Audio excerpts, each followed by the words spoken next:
Day-to-day phrases. He didn't fight during the Cold War. They fought against Holocaust. The French Revolution started in 1789. She loves to read fairy tales about queens and kings. Grammar.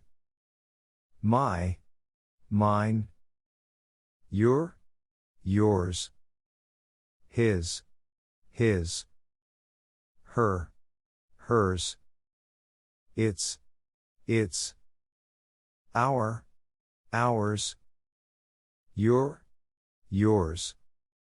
Their, theirs. Examples.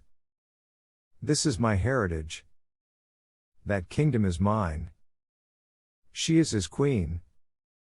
This story is hers. These are their history books.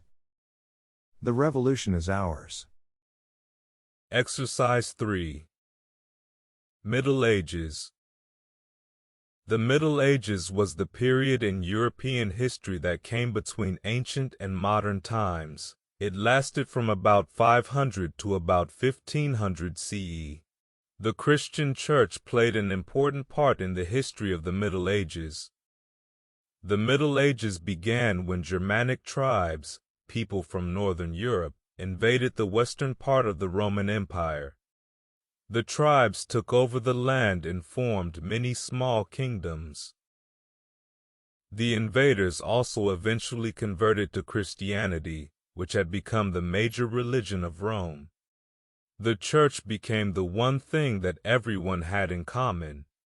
The Pope was the head of the Christian Church, and just few people outside the church could read or write during the early Middle Ages. The most successful king of this period was Charlemagne. He ruled the Franks in the region that is now France and Germany. The Pope crowned Charlemagne Emperor of the West in 800. However, his heirs were too weak to keep the empire, later called the Holy Roman Empire, in one piece. From the 800s to the 1000s, Viking invaders attacked many parts of Europe. The Vikings came from what are now Denmark, Norway, and Sweden. They made trouble for many rulers. During the 1000s, Europeans developed the feudal system to provide security. Landowners, called lords, built castles. They gave land to followers called knights. In return, the lords called on their knights to defend them in battle.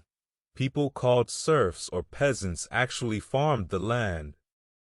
Europeans developed the Gothic style of art and architecture. Christians built stately cathedrals of stone with tall towers and stained glass. Notre Dame in Paris is a good example of a Gothic cathedral. The first European universities were founded in Bologna, Italy, Paris, France, and other cities. Between 1095 and 1291, Christian kings and knights from all over Europe participated in a series of crusades in the Middle East. They went to fight for the control of places that Christians considered to be holy. The last part of the Middle Ages was a time of trouble. England and France fought the 100 Years' War between 1337 and 1453. A disease called the Black Death, bubonic plague, killed about one-third of the people in Europe between 1347 and 1351. Printing was invented in about 1450, and this meant that books could be produced easily and in great numbers. Many more people therefore had access to books and could learn to read. Soon the Renaissance, a time of great learning and art, was in progress. Europeans also discovered America in 1492. The discovery led to a new understanding of the rest of the world. It was the first stage of the modern age.